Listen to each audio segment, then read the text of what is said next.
Good day and welcome to Blueprint for Clean Energy, a webinar speaker series hosted by the Yale Center for Business and the Environment, or CBAE.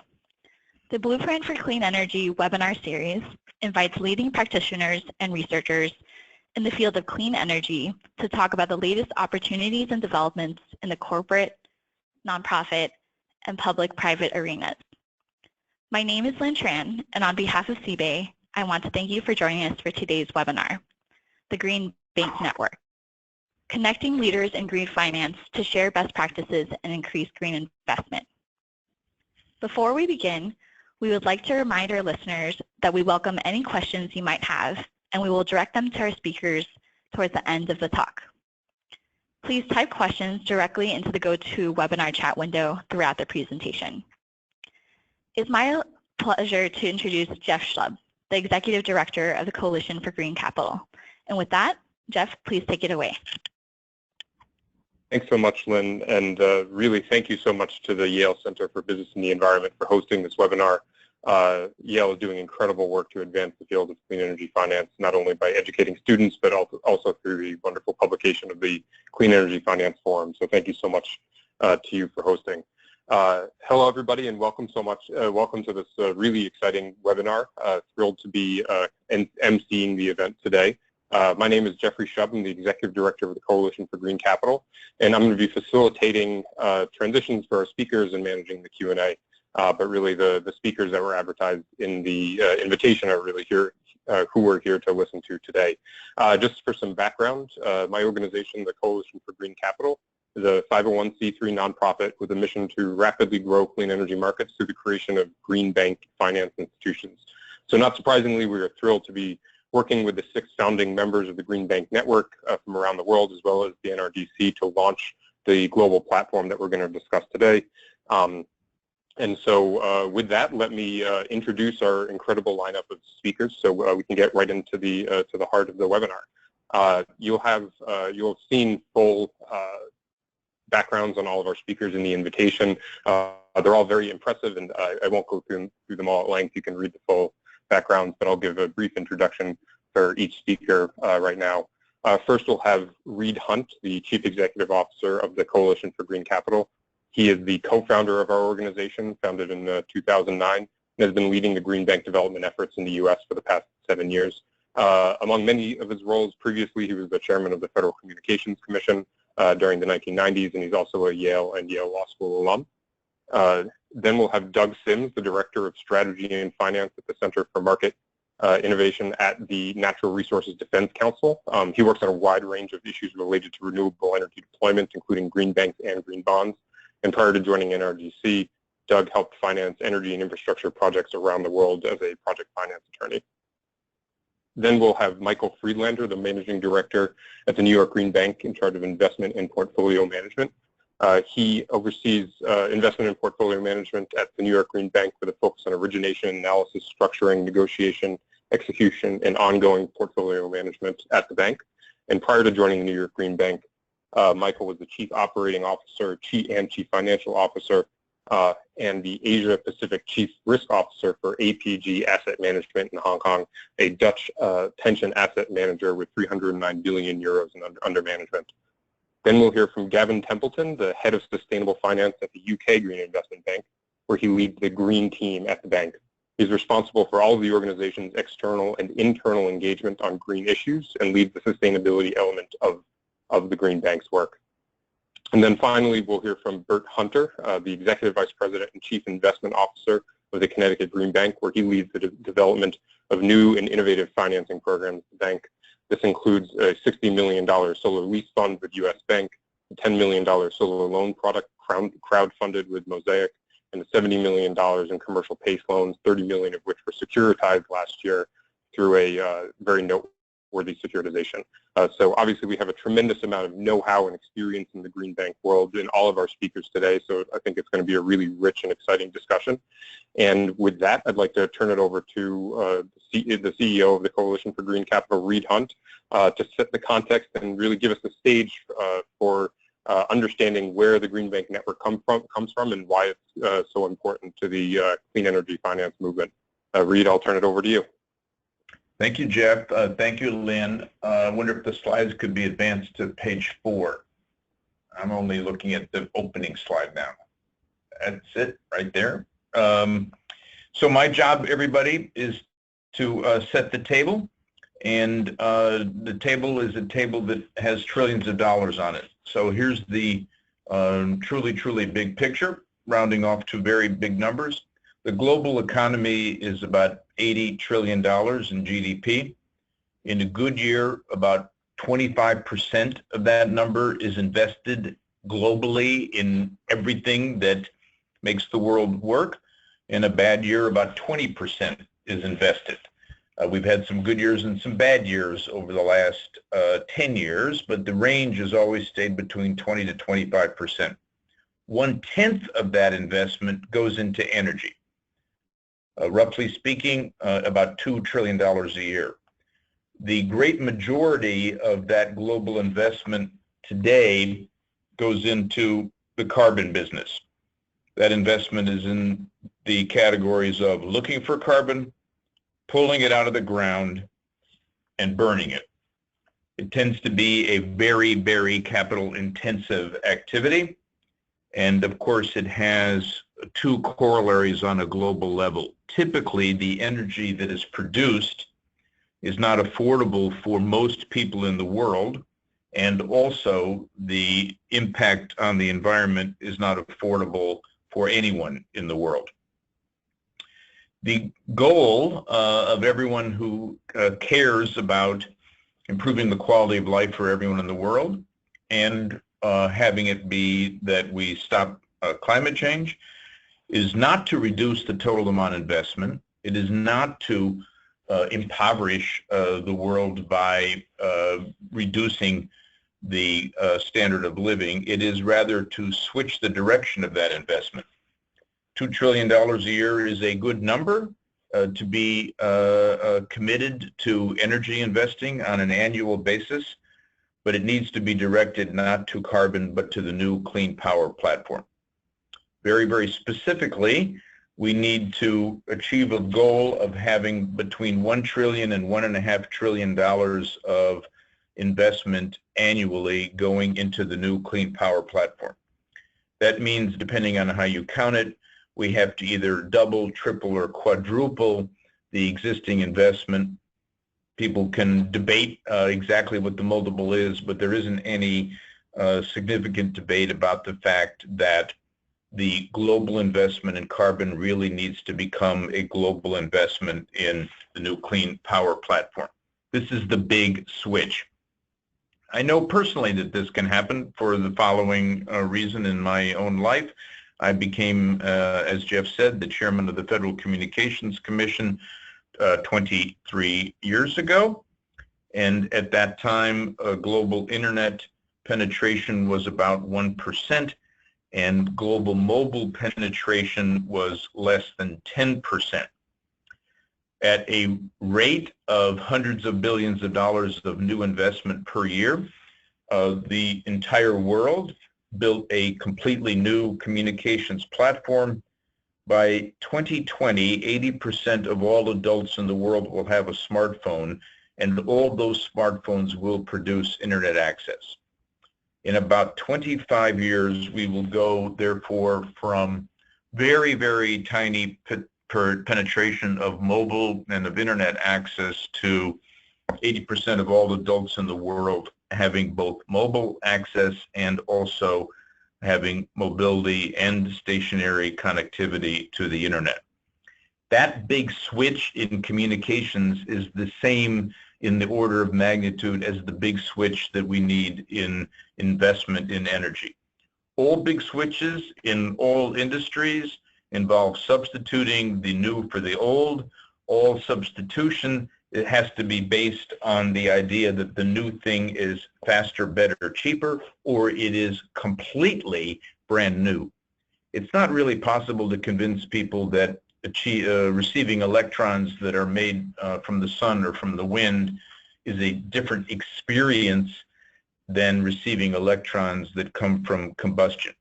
So we aren't going to be able to be selling globally a wholly new experience, although for those in the world who have no access to speak of energy, it is a wholly new thing if we can bring them renewable, clean power, because they don't right now have affordably any power at all. But for the substitution of the carbon world with the clean world, we have to be able to see that the new clean energy power platform is faster, better, cheaper. What does faster mean? Faster means that it can be deployed very quickly everywhere in the world. Better means that it's cleaner, and cheaper means that it actually is affordable. There are some problems that you have to throw money at, and one of the problems is the building of the new clean power platform. The purpose of the global green bank network that the half dozen green banks and NRDC and CGC are all partnered to create is in fact to achieve the new investment goals. And if you'll turn to the next slide, slide 5. There you are. We'll see that we already have as existence proofs the fact that the United Kingdom Green Investment Bank is already bringing in public and private capital at this very handsome ratio of 3 times as much private money for every public dollar. And similarly, the Connecticut Green Bank, which is the first of the state green banks in the United States, it dates back to 2010. That has increased clean energy investment, public and private together, by nearly 4 times in 3 years, the same 4 times that we want to see occur on a global level. So if we take a look at the achievement in Connecticut, Bert will talk to you later about that in more detail, we can see that if you extrapolate from Connecticut, which happily the math is pretty easy, Connecticut is 1% of the population of the United States, so you multiply its numbers by 100, and what you see is in the green on this slide, you'd see that we in the United States would be observing that $200 billion would be invested annually within 5 years. The United States is roughly a fifth of the global economy, so if you continue to extrapolate on a international level to a total global figure, if the success achieved in 5 years in Connecticut were extrapolated globally, it would mean that the global investment in the new clean power platform is, this is the punchline, this is a really nice punchline, it is $1 trillion. So if the Connecticut Green Bank continues at the current rate, and if its techniques in fact could be adopted on the global level, problem solved. We know that, of course, Connecticut has a lot to learn from the United Kingdom, and if you'll turn to the next page, whoever's running the slides, you can see that Connecticut has a lot to learn from the United Kingdom, Japan, New York, Malaysia, Australia, the other members of the Global Green Bank Network, and maybe the single truth here that ought to be asserted is that all of the founding green banks look forward to the opportunity to learn from each other. This Green Bank Network was announced last December in Paris, but it was the result of about 2 years of meetings under the stewardship of the OECD in Paris. We had Al Gore, we had Tom Steyer, we had many people on the phone today at these meetings. We've now launched this Green Bank Network. The goal is very, very clear. The mathematics that we've already seen in the UK and Connecticut make it pretty clear that we can achieve this goal. We ought to be filled with optimism, and we ought to all enthusiastically get to work. Thank you very much. Thank you so much, Reed, for those really excellent comments. And you make the math seem very simple and the task seem easy. So it's helpful to have the framing and the context that shows really that the tools that are needed and the techniques needed are available, and that the capital is there. It's a matter of scaling and deploying some of these techniques more broadly around the world. So thank you again, Reed, for setting the context. Now I'm happy to turn it over to Doug Sims of NRDC, who can go into a little bit more detail about the Green Bank Network itself. Take it away, Doug. Thanks, Jeff. Thanks, Reed, for those inspiring comments. I'm going to take a few minutes to talk about the Green Bank Network and some ideas that were its genesis. Next slide, please. So briefly on NRDC, NRDC is a global environmental organization, been around since 1970, working on a full suite of environmental and energy issues, and since around 2010, collaborating with CGC on green bank concepts. So as Reed was saying, we've been involved with developing green banks and recognize that a real way to leverage them was through a network, and that's kind of where this idea got started. So Reed covered, I think, all these concepts, so I won't go into them in any detail, but the clean power platform does require investment shifts, and they require some shifts in thinking about energy investments. So for example, thinking about upfront capital costs only to life cycle costs, where you see savings and less volatility over time from less volatile fuel costs. We're going to see as well a shift from energy investment towards emerging markets, away from the traditional European and the North American economies as those economies grow. And that raises new challenges for finance because those markets oftentimes are not as deep or as mature or as liquid. The credit story is changing, and that distributed resources are going to becoming more and more common, where we lack traditional credit ratings, where we lack access to capital that's reasonably priced or available at all. And then, of course, for the large technologies to really help us make huge progress in displacing and replacing fossil fuel, we need to have innovation come online more quickly and at scale. So things like offshore wind need to be brought online quickly and methodically. But right now, there's a limited number of firms and lenders with the capital and experience to execute. Next slide, please. So what is a green bank? The OECD just defines a green bank as a public or quasi-public entity established specifically to facilitate private investment into domestic low-carbon climate infrastructure. As we'll see in some of our later comments, the domestic part may be changing. Some green banks like the UK are investing internationally, and we expect that some of the work we'll do in the network will facilitate further activities of that kind. So the central idea of green banks is to crowd in capital, not crowd it out, to meet the sizable capital demands that Reed was outlining. Next slide, please. So green banks are up and running, and the transition requires innovations in finance, which they're achieving right now. The changes that are occurring are disrupting BAU in many levels, both in the structure of markets and the structure of finance, and we don't have the time to allow the regular sort of life cycle of finance to occur and still meet our investment goals. So green banks work to accelerate the transition to a new BAU by reducing real and perceived risk, by driving development of underwriting criteria of new technologies, performance standards, new products, standardized contracts, and also aggregation vehicles. They are market transformative in that they play a role that neither the public sector or the private sector are traditionally constituted are prepared to fill because of their inherent limitations. As a public policy matter, they create value by transitioning away from grants and having that money to be reinvested and leveraged over time. Next slide, please. But they could be making more success more quickly if they had connective tissue, bringing the experiences of the banks together.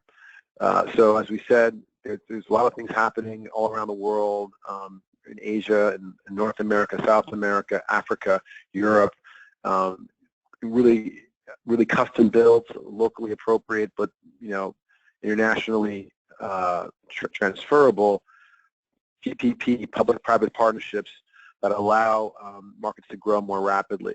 But right now, there's really no way to track what's happening until to record it and utilize it in other markets where it also may be effective in achieving the same goals.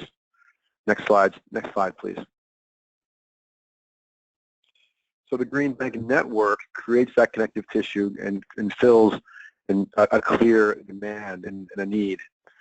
And by what it does is it engages in what we call, in our little growing group, open source banking. It's really taking what traditionally is information that's slow to get to the market and collecting it and as it's developed and sharing it with market participants to really accelerate the transformation of the market in a much more rapid time frame.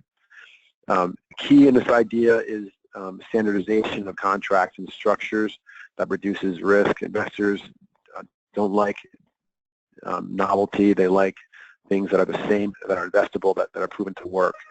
Also, the standardization facilitates aggregation of small assets, and if you are a new market entrant and you decide to adhere to these new standards, you will be able to access commercial finance more quickly. So it also facilitates that. So to get these results, they need the platform required to collaborate more quickly and systematically. And by investing in a joint effort, you focus attention and efforts and leverage what you've already been investing in to drive down costs further. Next slide, please. So far we've been talking to our members, and there's a lot of interest in a lot of different areas. Here are some of them. I won't walk through all of them, but this really covers the full suite of what banks do, from financing strategies, deal structures, risk management.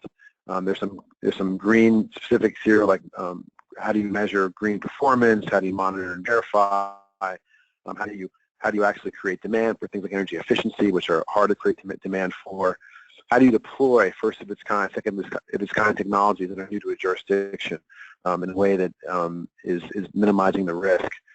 There's also a real interest in this understanding the special sauce in deals, and that means the qualitative information of deals, the case studies which show how things got done, how difficulties were surmounted. And there's a real desire to see what's happening across green investments globally, aggregating data. So the network will make the information available, it will curate it, it will organize it in multiple formats for sharing through various media, the web, newsletters, convenings, research, etc. Next slide, please. So where are we now in 2016?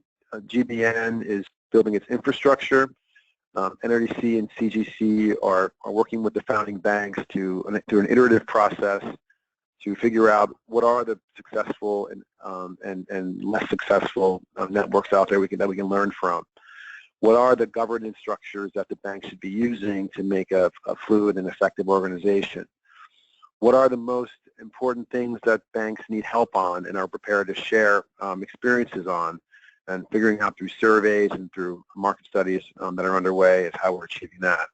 Importantly, having a web identity that effectively delivers on these goals, and we just launched today our landing page at the address you can see on your screen.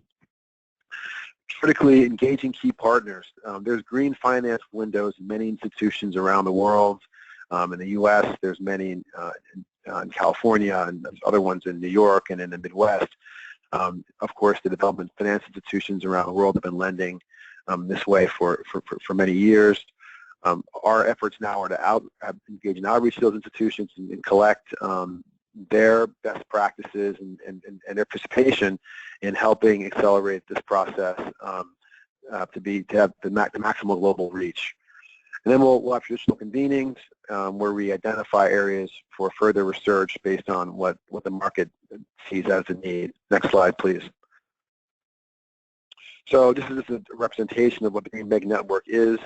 New nexus of best practices in green finance. To the right, you have their founding members, and of course, there's a parenthetical saying others on the bottom, because there will be ways for other folks to get involved once the infrastructure is more established and the governance structure is more clearly defined. But essentially, it'll be a platform to link the public and private sectors, research and thought leadership, and best practices to really accelerate the transition to a green power platform. Next slide, please. So there'll be more information at the end of this presentation, but in the meantime, we have the aforementioned webpage, we have a Twitter handle, or reach out to Jeff or myself. We can direct your inquiry to the proper person. Thank you. Thank you so much, Doug, for that really excellent and detailed overview of where things stand now with the creation and development of the Green Bank Network. Very excited to have the website up for people to visit and to provide contact information if you're interested in learning more and being part of the discussion around building and developing this network. So please do check it out. Now we're going to turn to the discussion with the Green Bank practitioners that we have with us today. We're really lucky to have three of the leaders of the Green Bank industry with us. And the first one is Michael Friedlander of the New York Green Bank. Oh, I'm sorry. We have, I apologize, the order was changed. We have Gavin Templeton from the UK Green Investment Bank, and I'll let Gavin take it away. Thanks very much, Jeff. Firstly, I'd like to offer my thanks to Reid and Jeff at CGC for providing their support, as well as Doug at NRDC. I think it's been invaluable in getting the Green Bank network going. And also my thanks to Yale for hosting this webinar. So first, I'm going to provide some background on who we are and what our job is at the UK Green Investment Bank.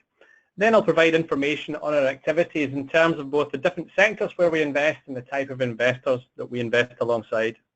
Then I'll discuss some of the ways we've been able to innovate in our markets. And finally, I'll talk a little bit about our future.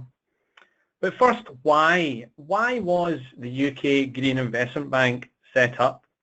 Well, the UK had signed up to various pieces of legislation around reducing carbon emissions, increasing renewable energy generation, and reducing waste going to landfill. So the government of the time decided the opportunity presented by our green and profitable business model could more efficiently finance and secure the transition to the greener economy. So who are we? Well, we're now 3.5 years old. Currently, we are 100% owned by the UK government. We are currently undergoing the process of being privatised, but you'll understand that I can't really comment on that process, but you'll find a wealth of information on our website if that is of interest. We were set up with seed capital provided by the UK government amounting to £3.8 billion to invest in green projects. And as we have received state money, we can only invest in line with the European state aid rules, which dictate that we must be additional, that is to say, we must be needed in a transaction for it to proceed, and we have to be commercial. We cannot offer capital that would undermine the competition in the market. But our capital is flexible. We can invest in debt, we can invest in equity or funds, and also we're flexible on the tenor of that lending. We are tasked with mobilising the private sector and accelerating the UK's transition to a green economy. We number around 120 employees split around our head office, between our head office in Edinburgh, where I am currently sitting, and the main transaction office in London, with around 85 specialist investors and technical experts. And whilst we are owned by the government, we are entirely independent, with a board chaired by the esteemed Lord Smith of Kelvin. Next slide. So, our job. Well, it might be stating the obvious, but we only invest in projects where they are both green and profitable. Not green or profitable, but green and profitable. And as I previously mentioned, we are here to mobilise the private sector. Our capital on its own will not be enough.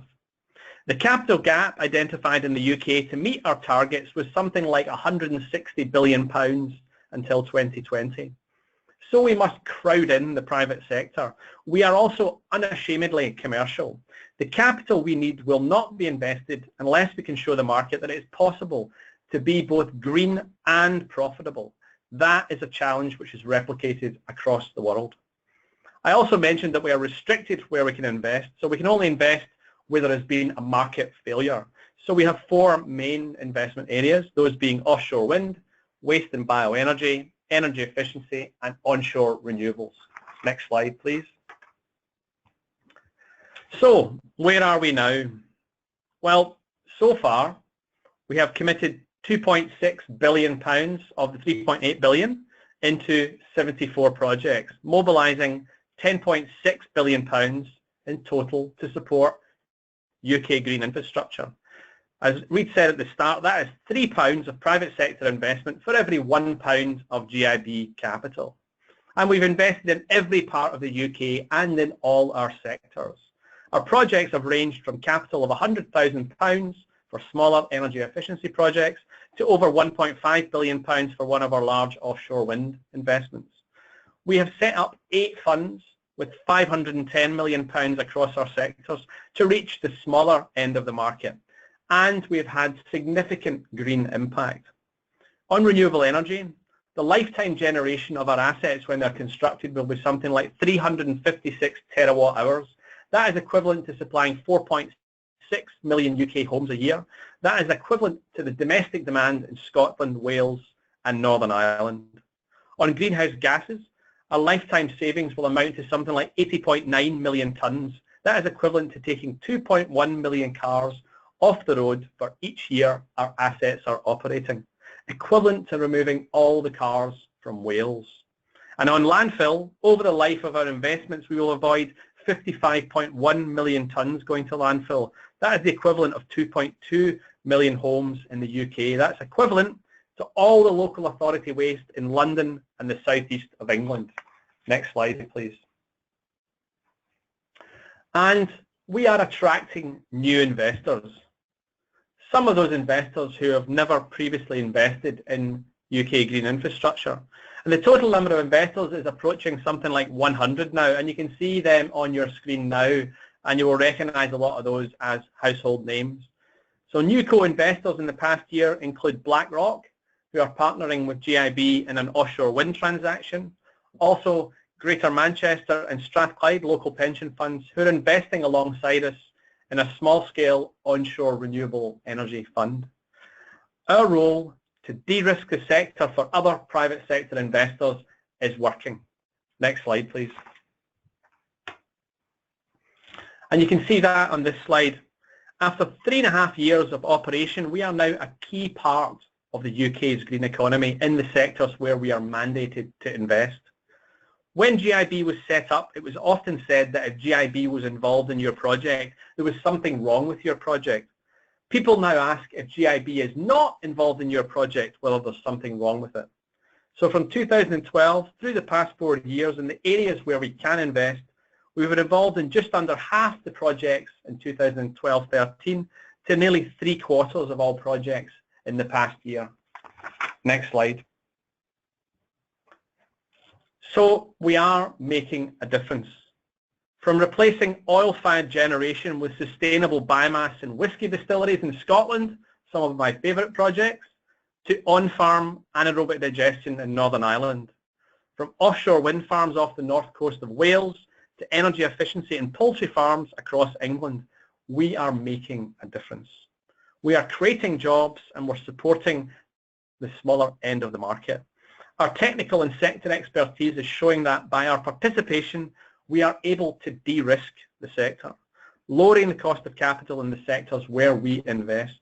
And as we de-risk, we can also attract longer-term investors, such as the pension funds I just mentioned, many of whom have never invested in our sectors, but are attracted by the long-term predictable yields in the assets where we invest.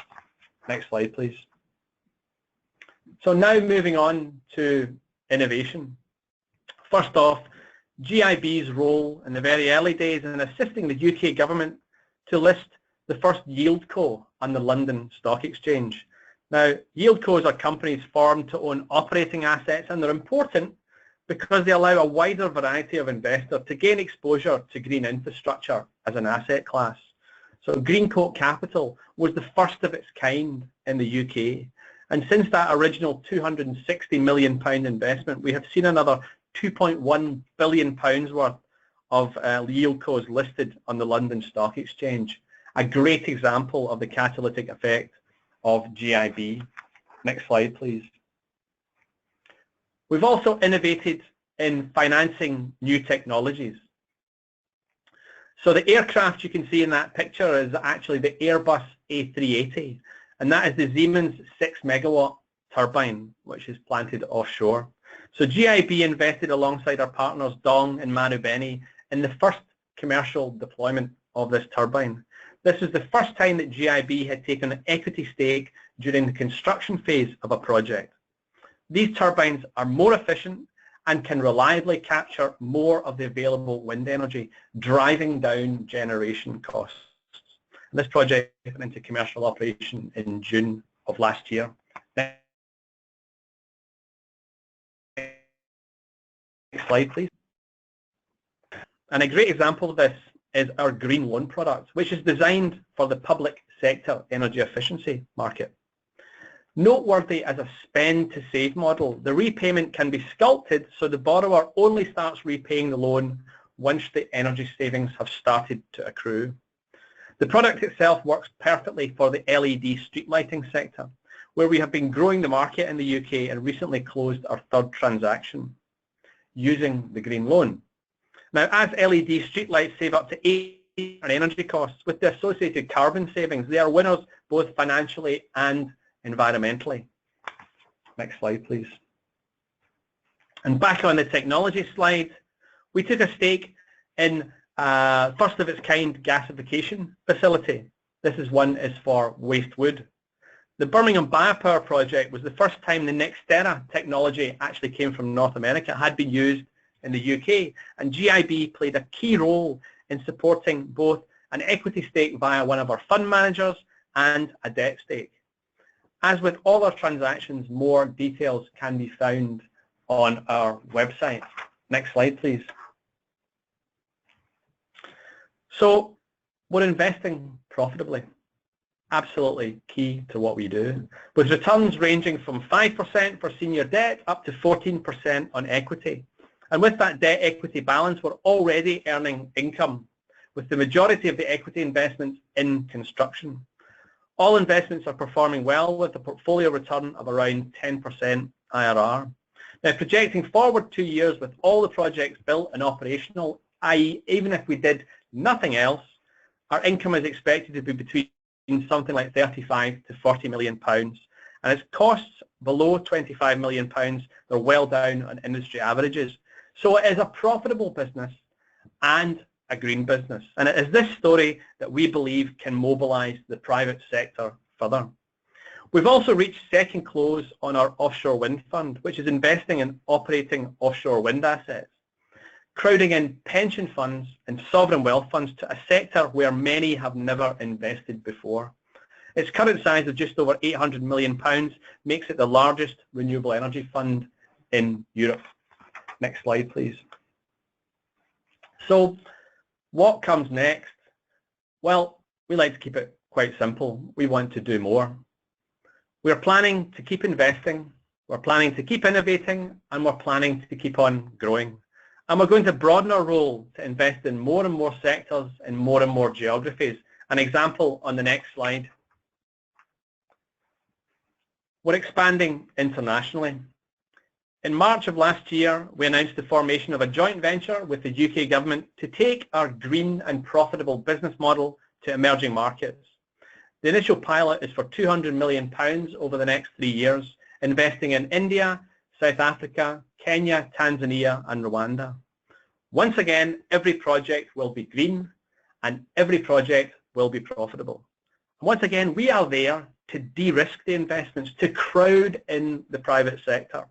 We are confident we can have similar success to what we have achieved in the UK. Next slide, please. And finally, our green impact opinion. Green assessment, monitoring and reporting are integrated throughout our investment lifecycle.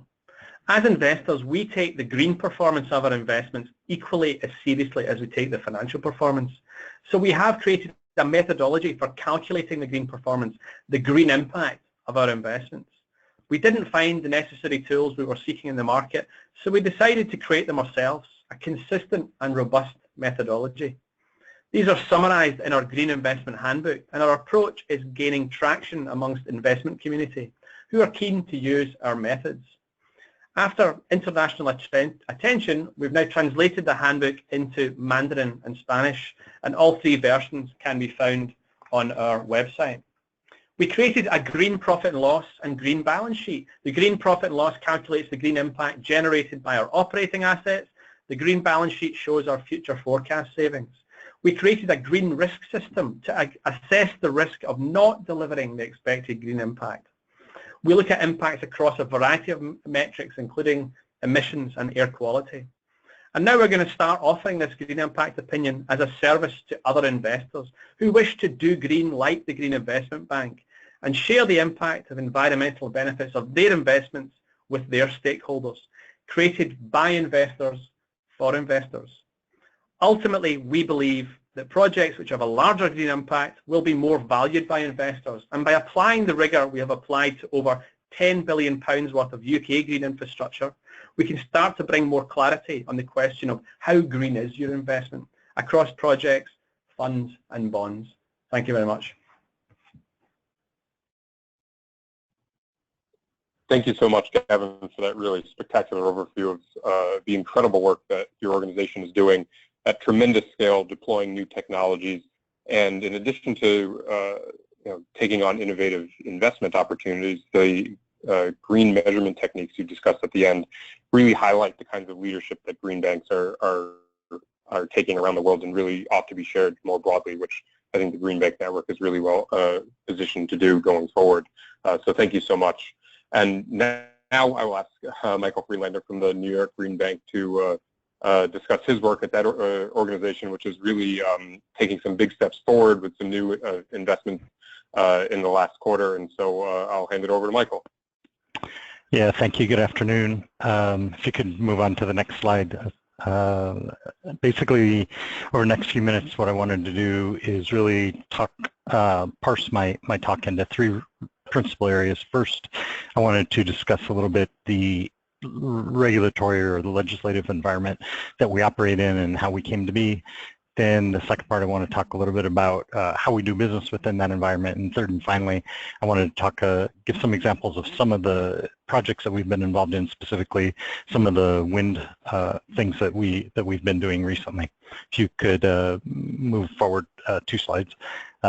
So within the regulatory environment or the legislative environment that we operate in, pretty much over the course of the last 18 months or 2 years in particular, the executive office of the governor has really been introducing some groundbreaking regulatory reform, and the principle under which we call that is called REV, which is reforming the energy vision. And it's a very broad, far-reaching. It has a number of large goals, which in part include having more than 50% of the energy in the state of New York being produced by renewables, as well as expanding the reach of the renewable network into segments of the New York society that don't currently have access to it. So there's quite a few different elements that are involved in there. One of those is, in particular, the Clean Energy Fund, CEF, of which the New York Green Bank is one of the pillars of that group. If you could go on the next slide, please. Within the CEF, the New York Green Bank was funded with $1 billion of New York state-sponsored monies, for which the intent and the purpose of it was to use the New York Green Bank to as was said before, crowd in the private sector money, specifically with the purpose of providing a bridge to alleviate some of the financing gaps within the clean energy market. As some of the other speakers have noted, we try to ensure that we are market-based. We don't want to be in a situation where we're providing subsidized cash or subsidized capital for projects, and we also want to be in a situation where we're being responsive to needs that have been identified within the market. And just from the whole standpoint of leveraging ourselves for the future, the idea is to be able to focus in on projects and financing opportunities that represent transformations to the market, so that we're providing a bit of a leverage opportunity, not only for our capital, but for the know-how and for the bridging function that we were chartered to provide.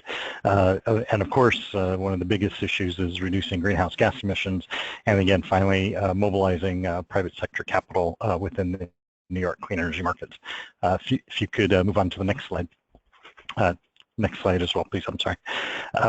So again, we try to be responsive to needs that are within the market. We originally, when we were chartered and we began operations in 2015, we sent out a couple of requests for proposals into the marketplace, basically asking the private sector to come to the Green Bank with your requests for financing and for funding. The broad categories of capital solutions that we intend to offer, you can really fit into sort of the typical type of buckets that you might expect any bank to offer. First of all, credit enhancement. So in an ideal world or in a perfect situation where there's a project where there is private capital that's already been identified, but for perhaps some concerns regarding the credit risk or the credit quality of some of the participants involved, they can come to the New York Green Bank and we offer a credit enhancement. And a credit enhancement can fit into any one of a host of number of buckets, ranging from a on-balance sheet credit guarantee. It could be something as simple as a letter of credit, and it could go as far as we've been requested and discussed funding cash within bankrupt remote entities to which the cedent could conceivably draw on in the event of a credit event. So we view ourselves that's a high leverage opportunity and activity for us, where we are simply there backstopping places for private capital to come in. The other area that we've been quite active in is in warehousing and aggregation facilities, where the market may not necessarily have a large appetite for a number of very small one-off projects, but in situation, and particularly for maybe many small developers that are just in the business or perhaps just starting out in New York, we provide facilities and the ability for many of these one-off or smaller community projects to come together in such a scale where then by way of our participation, those projects are coming together and coalescing into a bigger facility or into a bigger package, to which then the private sector might be interested in terms of taking us out for a longer term investment. Of course, we can do term funding and equity funding, and in some cases we've been involved with composite products, where we might offer a credit enhancements facility on a senior loan, and then as well coming in to backstop some of the tax equity investors that might be involved in a project. In terms of pricing, we sort of see as there's two forces at play when it comes to pricing. First of all, we think that we're in a position to really understand and underwrite project and project risks.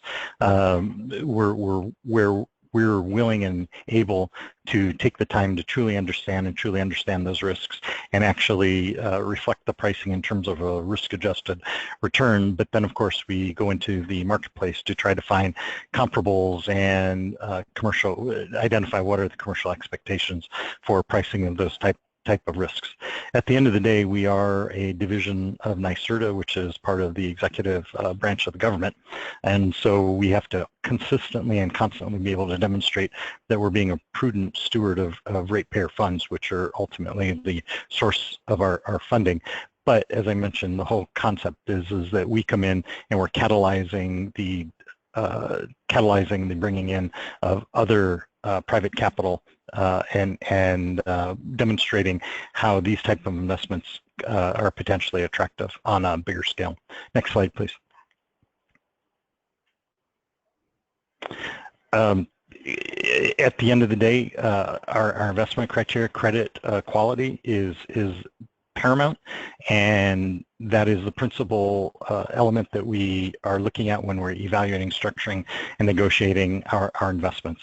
As I mentioned already, we try to set our rates at market rates for comparable and commercial types of transactions based on the risk. Again, one of the things that we're trying to do is we're trying to facilitate or catalyze a market transformation where a particular technology or a particular type of transaction may not have been able to get footing in the marketplace, but for scale or but for having had some demonstration.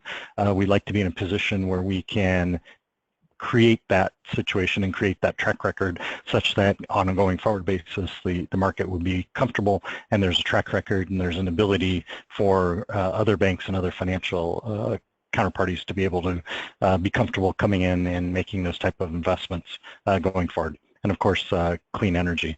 We've spoken about market transformation already, and scalability. Again, has been spoken about on this call several times already.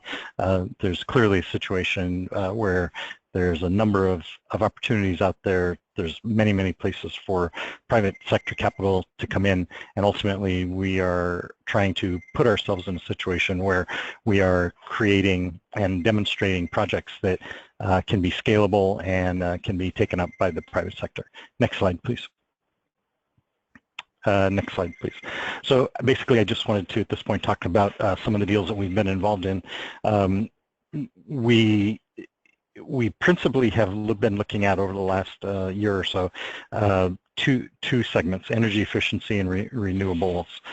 We have had some opportunity to look at a few battery storage projects. We've had an opportunity to look at some biomass projects, but the ones that seem to be in demand in the marketplace today are energy efficiency and renewables. And you have here a couple of examples of some of the projects that we're involved in. We've been involved in energy efficiency both at a residential level as well as at a commercial and industrial level. Renew Financial is a financing facility that was made available for homeowner energy efficiency projects across the northeastern part of the United States. And this facility here was a situation for homeowners across New York State to make energy efficiency improvements in their home. We have another facility that we're currently evaluating where it will be energy efficiency for what's traditionally been the municipal utility, schools, and hospital networks, as well as for small-scale commercial and industrial. Again, the residential transactions are usually FICO-based, where we're looking at pools of individual homeowner credits and trying to underwrite the homeowner credits, where in the commercial industrial or the larger scale projects, we're looking at portfolios of commercial credit there. On the renewable energy front, we've been involved in several different type of projects. Level solar and some of our other solar projects are residential rooftop, and because of legislation that's occurred in New York over the last several years, community solar is picking up a lot of interest from developers, and you can see those two projects there. Next slide, please. So I wanted to talk a little bit about some of our wind transactions, two that I wanted to highlight in particular, and bring to you or demonstrate to you some of the interesting twists on these projects that might otherwise these projects might not have otherwise been able to get financed in a traditional project financing sense. United Wind was a construction loan for a portfolio of wind turbines, smaller wind turbines that were going to be deployed on private farms in upstate New York. There was a developer who was going around to these farms and proposing to set up these wind turbines. This was a situation where these family farms, many have been around for many generations, but family farms being private businesses don't have a lot of credit background and credit history in order where you could typically go out and securitize that. So this was a construction loan to go out and obviously construct the wind turbines, create a portfolio of wind turbines, and the idea then was that to consolidate them into a larger book from which then it could be securitized. On the other end of the spectrum, the merchant exposed wind farm there on the right hand side, this was a combination of a construction loan plus a term loan. The issue here was this project had a very large, one very large off-taker, but because of the size of the project, we were not able to find a situation where the debt could be paid back within the time frame of the PPA that the counterparty was willing to take, that the counterparty was willing to sign the contract for. So this was a situation where the term of the project extended well beyond the term of the PPA. And again, in traditional project finance, that would be a situation that would be very, very difficult to finance. So the New York Green Bank stepped in and basically was in a situation to underwrite not only the construction and the front end of the term, but as well be able to take on the risks associated with the stub end of the loan that went out past the initial term of the PPA.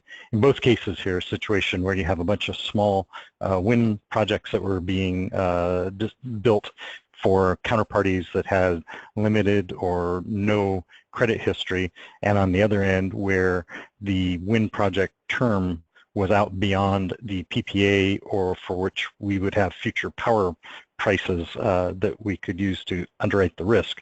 These were situations where the New York Green Bank was able to step in, get her head wrapped around the risk, take that risk, wrap it with market-based risk-return pricing, and go back and make these two wind projects work, where it would have been almost impossible to get these projects funded via typical and traditional project financing.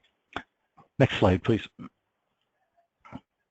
And these are just some examples of some of the different projects that we have going on right now. I've mentioned a lot of these already.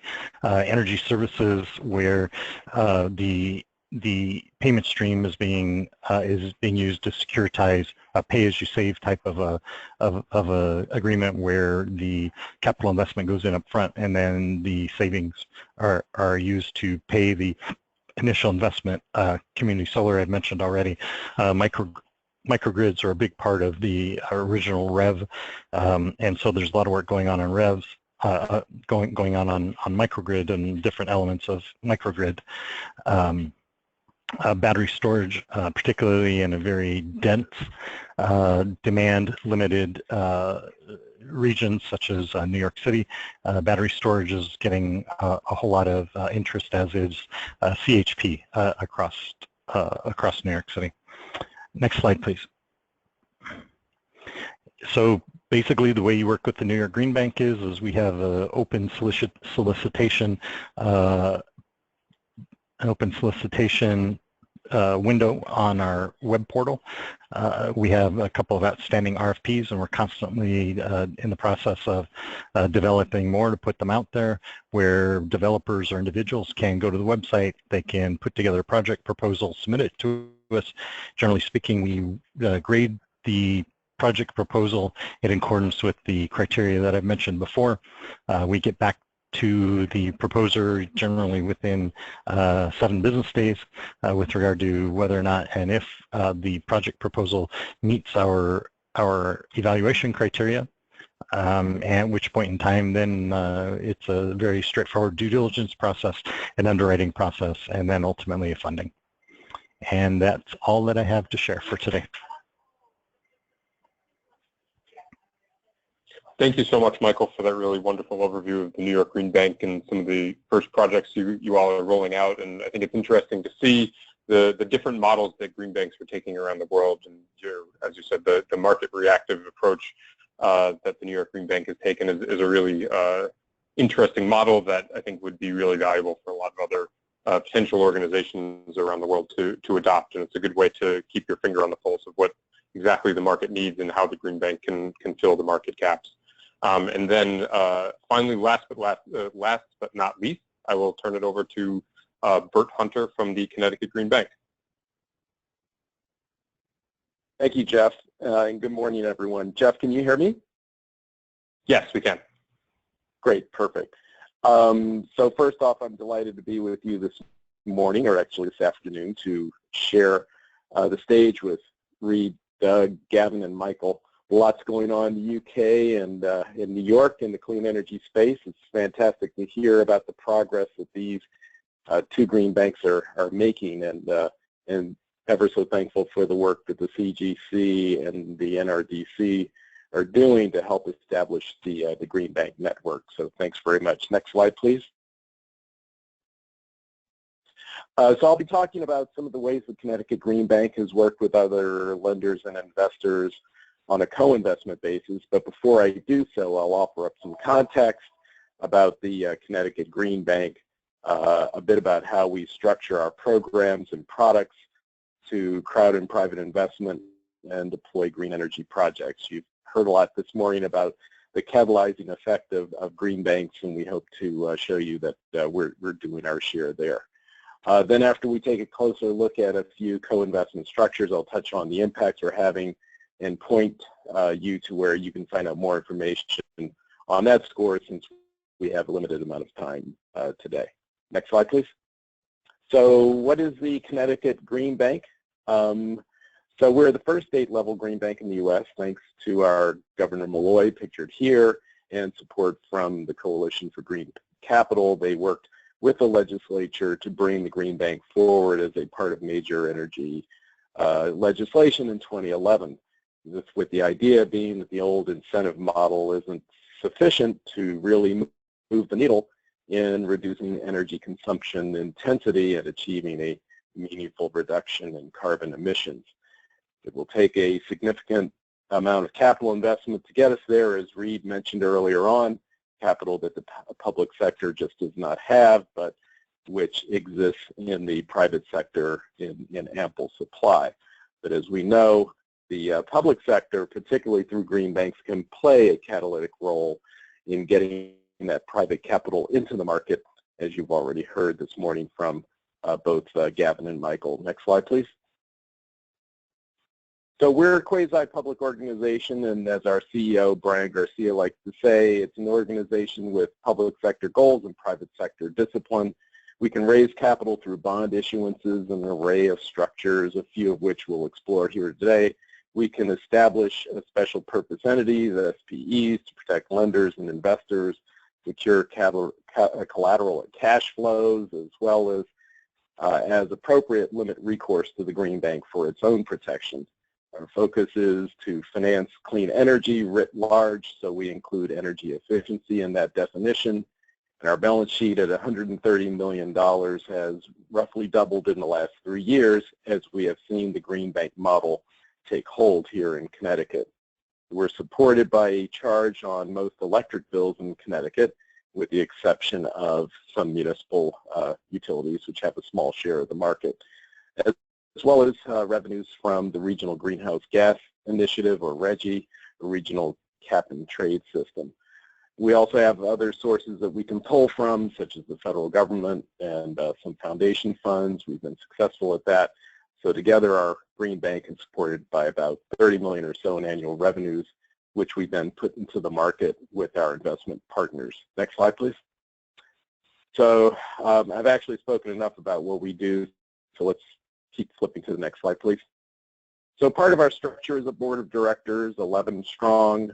Reed Hunt is actually one of those directors. You see him up there, second down on the right. And roughly a quarter of the board is held by those who have other positions in the Connecticut government. The rest are appointments from both sides of the political aisle. We're glad that we have support from the R's as well as the D's. So we have a range of views that come together to offer advice and counsel. Next slide, please. We're organized internally around 4 verticals shown here, covering homeowners, businesses, and the public sector, and there are about 50 of us that work for the Green Bank. Next slide, please. So with the background established, let's take a look at the products and programs of the Green Bank on that next slide, which is where you are. So the Green Bank participates in the market in 4 main ways. We do still run an incentive program for solar for homeowners. Most of these incentives go to third-party owners like SolarCity, Sonova, Posigen, Direct Energy, and the like. Next, the second you'll see there is, which we'll explore in more detail, we co-invest with private capital through many structures and programs. Third, we offer credit support, shown here with our, as an example of that, our Smart E Energy Efficiency and Solar PV Loan Program. We offer with 10 lenders throughout the state. This support has enabled these lenders to push maturities for unsecured loans to homeowners out to 12 years with bundled incentive rates at just under 3% for 10 years with when homeowners combine more than one measure, say solar with insulation or solar with windows. It's a great product, driving a lot of volume. Finally, we're able to use our balance sheet to establish warehouse funding. You heard the New York Green Bank talk a little bit about that. So we've done the same. We've done this in combination with co-investment to volume of activity, as we'll see on the next slides. Next slide, please. So this is just shows you what's possible when you get a green bank involved in markets. You'll see here following our launch in 2011, volume started to accelerate even as we drove down the incentive levels in residential solar. You see major upswings in 2014 and 2015, which coincided with our solar loan, solar lease, and Smart E programs all coming up to speed. I do have to point out that Solar City came into the market as well.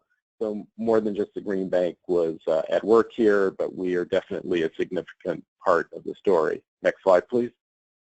The same with our CPACE program. We're now north of $80 million in closed projects. Next slide, please.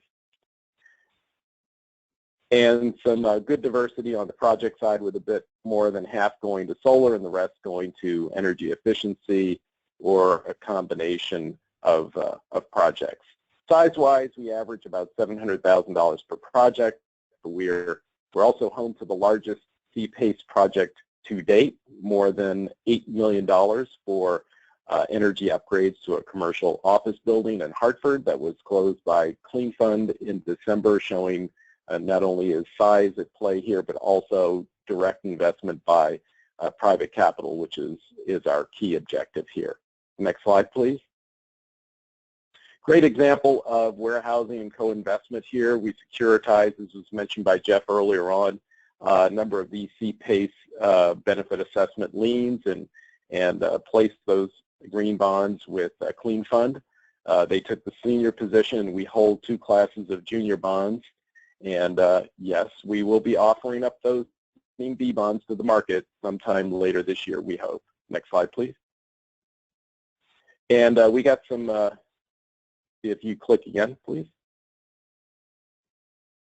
Click it again. I'm not sure what happened there. Okay, well, in any case, we did get some good press on that transaction, which for some reason is not showing up there.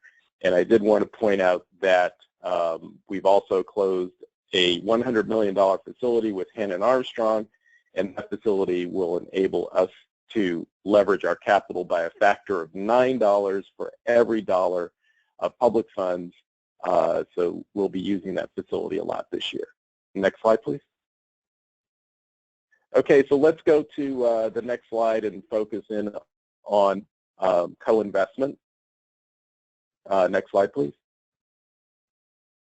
The Green Bank has developed some financing options available to homeowners through program contractors that help make energy upgrades more affordable, including leasing and loan options with little to no out-of-pocket costs.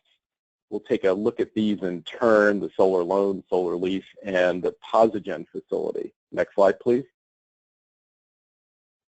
The solar loan facility shown here had 3 components. At the front end on the right side of that slide, you see SunGage Financial. They manage 26 contractors who use the product and process loan applications with homeowners, a 15-year loan product repayable, a 15-year loan product repayable with 6.49% interest. So great product. In the middle there, you see a $10 million warehouse established by the Green Bank to fund the loans. And at the back end, we used Mosaic, their crowdfunding platform, to sell more than 1.5 million loans to more than 1,800 individual investors to refresh the warehouse. We're now selling the rest of the loans to a community development financial institution, so look for that announcement soon. Next slide, please. So what you see here is needing more capital and seeking to expand beyond Connecticut. SunGage actually graduated from Green Bank support. We're now out of the picture. They arranged a $100 million facility from a large Massachusetts credit union. So the Green Bank planted the flag, declared mission accomplished here, and moved on. So we're now out of the solar loan business. Next slide, please. Both of those transactions really were quite notable in the market, got some nice press as you see there. Next slide, please. So here is the solar lease structure. We raised $50 million from U.S. Bank, tax equity investor, and First Niagara and Webster Bank added the balance as lenders into the structure. This enabled contractors to compete on price and took the capital sourcing question off the table for these smaller players, these contractors that obviously, not like Solar City or any of the other big players, just couldn't access capital themselves. We actually played that role for them, and with the whole idea is to sending price signals into the market, letting these contractors bring the price down, do good deals for the homeowners, and do so in a very secure fashion. That has been wrapped up now on the residential side. We will have completed about 1,500 systems by the time that is wrapped up, say, in another few weeks as the final systems are finally installed. We also use this facility for commercial scale solar, the first of its kind ever to combine residential solar and commercial scale solar in the same platform. Everything from 30 kilowatts to 1 megawatt, and local contractors have installed solar on everything from town halls, community centers, schools, churches, small businesses, several of them secured with our CPAY structure, adding security for over 20 years. Another first in the U.S. financial market. And if you give a click, you should see that we got some good press for that. Well, that's not coming up, but in any case, we did, trust me, we got some good press on that. Here you will see we're making a concerted effort to get solar to lower income bands. Maybe if you click more, we'll have some emphasis there. Yes, so if you look at the bottom there where it says 120%, 100 to 120% or more than 120% area median income, or AMI, you'll see that there's good penetration in solar, some around 18 projects per 1,000 households. But if you look at the banded part, 60 to 100% AMI, much lower penetration of solar. So we're doing two things to try to close that gap. First, we launched a tiered incentive for low to moderate income residents in August of 2015. And the second thing we did is we're co-investing with Posigen and U.S. Bank to bring Posigen's successful solar plus energy efficiency model to Connecticut. Next slide, please.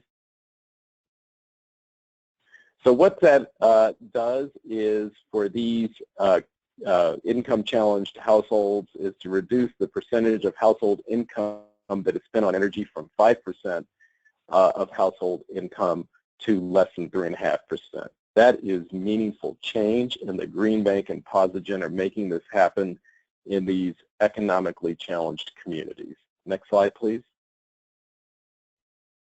This is a picture from an event in Bridgeport, Connecticut with Posigen.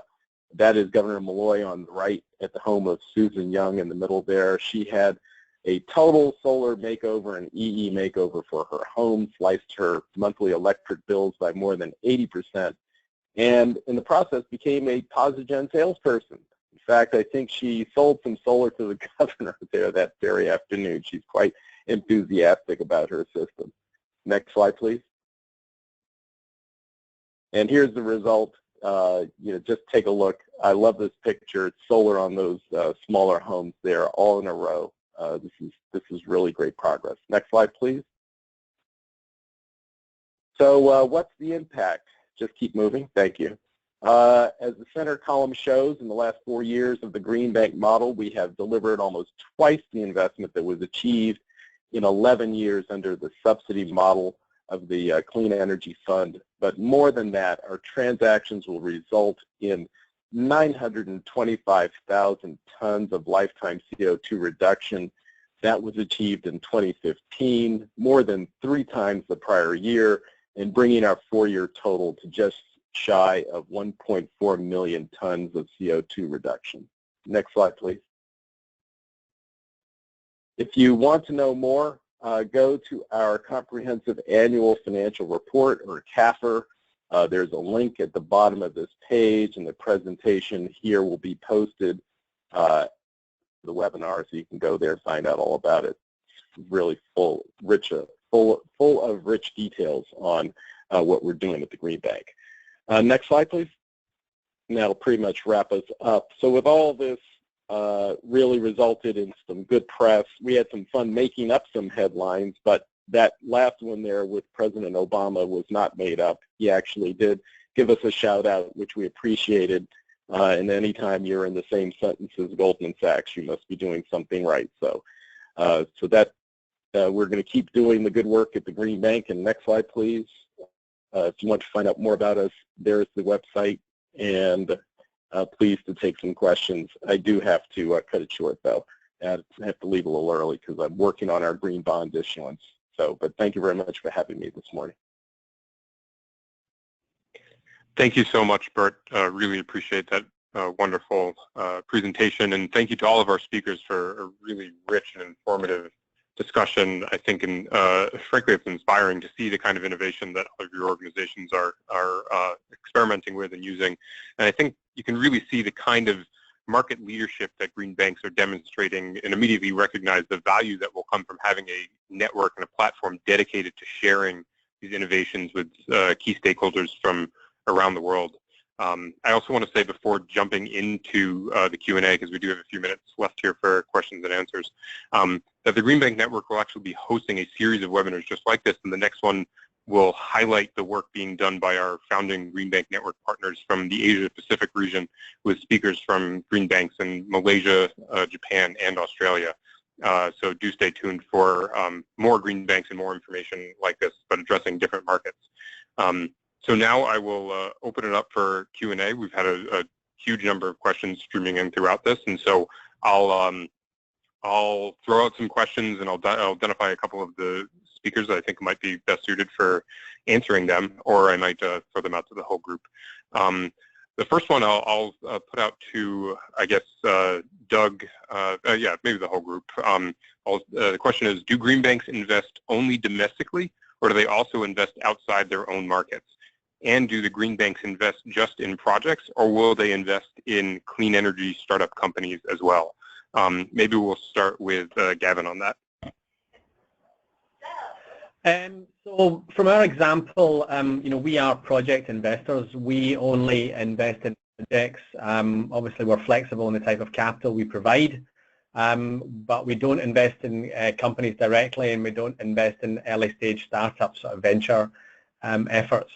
And with regards to the other question around whether we invest outside our home markets, obviously we've just announced a pilot which is going to be investing internationally, and I think a reflection on the impact that we've had in our home market. The government is keen to try and copy that impact that we've had in the home market to invest some of its development capital overseas. So I think it really depends on the situation of the Green Bank itself. But yes, we are investing locally and now internationally. Michael, how about you for New York Green Bank's perspective? Yeah, very straightforward. Only in the state of New York, only for projects where the beneficiary is in the state of New York, and only in projects. The one comment that I will make is that we've been involved in several, what would you call it, groups of projects where the developer might have a large national presence, and we've developed, we weren't first, but we've developed sort of an appetite for what we call borrowing-based facilities, where a developer, maybe they have collateral that's nationally or potentially even internationally, that they could drop into the borrowing base, from which then we will lend against that collateral, as long as every dollar that we lend against, the dollar that we lend actually makes its way into a project in the state of New York. All right, very clear. Thank you so much to both of you. Now a question for Jeff, Doug on the... Jeff? Yes? Yeah, sorry, go ahead, Doug. Yeah, Jeff, I just actually wanted to just point out, yeah, we too are restricted to Connecticut, although we're working on some regional efforts in collaboration with New York and Rhode Island in particular, as well as other states. But we are program and project oriented.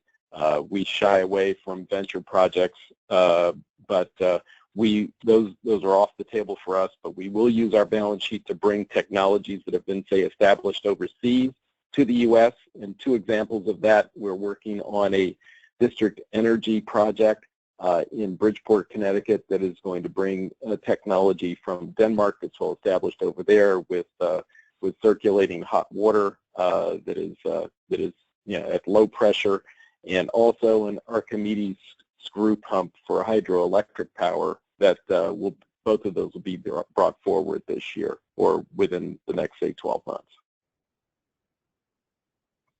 Great, thank you so much, Bert. And I think it's it's interesting to see how green banks are also, while they might not be investing in, clean tech businesses themselves, they are definitely in the business of deploying new technologies and bringing new technologies to market. And so there is they do play across a range of technologies here.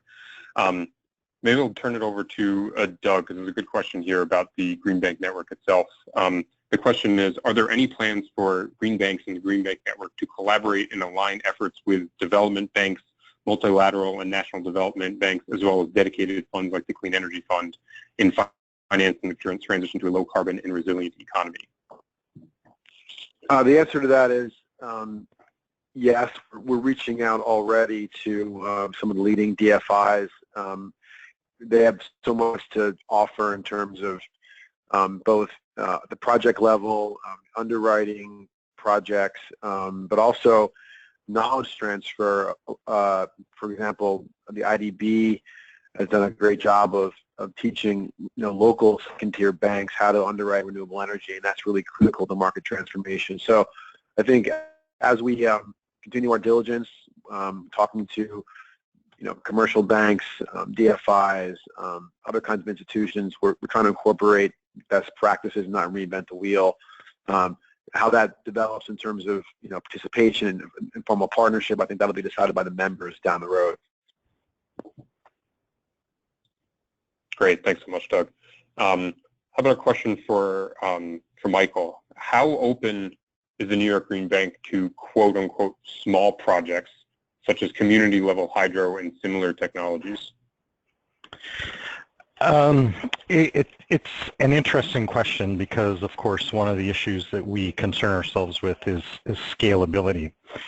Where we have begun to bridge that topic, we're in the process of introducing 2 new RFPs, and those RFPs will be sort of at the individual project level. And the idea is that even though it may be a small project, if we can introduce or develop an approach or a financing concept or an analytical basis from which then there gets to be an experience base and a place where the rest of the financial sector can come in and be comfortable with the concept. We've done our job in terms of bridging to a greater scalable. And let me give you an example. One of the areas that we're actively involved in is sort of single building C&I, energy efficiency and renewable. And the idea is that where historically in the past we would have expected a developer to come to us with a pipeline of say 20 or 25 or $30 million worth of projects. We are opening the spigot now on that so that individual building owners can come to us with individual projects for their buildings and propose the project, assuming that it passes all of our tests that we need for an individual project. We will lend against that. The idea is that that's a space right now where local community banks are not lending. They're not giving credit to the building owner for these energy efficiency and the renewable retrofits. And we believe that by establishing a track record, by establishing a pool of projects like that, that hopefully going forward, lenders will get comfortable with that and be able to underwrite those type of projects. So that's an example where historically we may not have necessarily been open to individual projects. We're seeing more and more places where doing things like that is bridging the market to a better conclusion, a very scalable conclusion.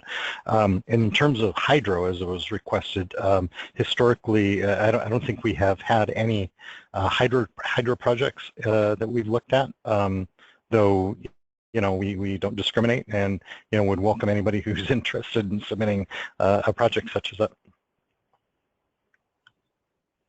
Great, thank you so much. Very detailed answer. And I think it shows the value of some of the flexibility in the approach that the New York Green Bank has taken to really finding the market gaps and targeting them. Gavin, a question for you specifically about the UK. The question is, how precisely does the UK Green Investment Bank, quote, de-risk project investments? Do you take a subordinated position in the capital stack, or is it just that you finance a portion of the project, thereby lowering the risk of the other financial partners? Yeah, I think historically, back in the early days of the Green Investment Bank, we were quite often the last tranche of capital into a transaction. And again, mentioning we're agnostic about where we participate in the capital structure. So whether we were needed of debt and equity, we were often the last person in helping to get that transaction over the line.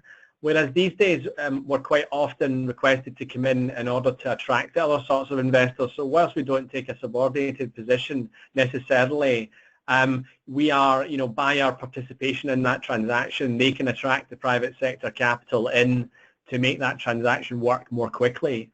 So it's it's not necessarily something that we do as taking subordinated position. But we're in that transaction early, and we can help de-risk it and attract other private sector investors in quickly. Great, thank you so much, Gavin. Very helpful explanation. Looking at the clock, I realize we are out of time, which is really unfortunate because we have many dozens more questions that we'd love to be able to get to and hear from our excellent speakers. But we are up against time, and I want to respect everyone's schedules. So first, I want to, again, thank all of our excellent speakers for joining us from all around the world. I think we got an incredible flavor for the work that green banks are doing around the world. And thank you to Doug and Reed for highlighting the need and the structure of the Green Bank network that we are helping to build now. Thank you to Yale and to Lynn for hosting and managing this webinar. And to all of you for joining us today, please do go to our website, the greenbanknetwork.org, which is now up and running, where you can sign up to receive updates and get more information. And you can also check it out as the website grows and the Green Bank network starts to grow over time. The slides from today's event will also be posted to that website, so you can find them there. And with that, I'll wrap it up and say thank you all again for participating and attending this webinar, and look forward to hearing from you all going forward as the Green Bank network grows. Thank you again, and enjoy the rest of your day.